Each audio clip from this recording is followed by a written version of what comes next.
Viewers, today I was telling about how to add or remove people from Instagram groups. For that, we need to go to Instagram account and click on messages symbol. And here we have a edit symbol in top right side.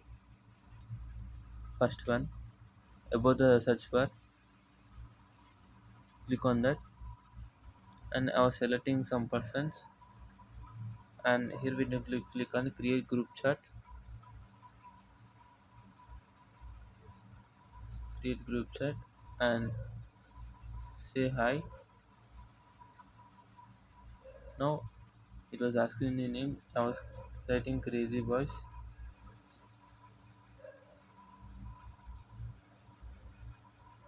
So like this we can add the members. And how we remove. For that we need to click on group crazy voice members people.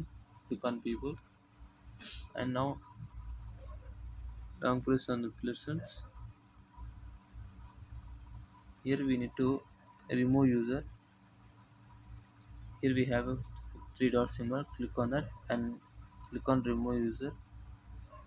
Like this, remove user, remove user. Like this we can add and remove the persons from the groups. Thank you.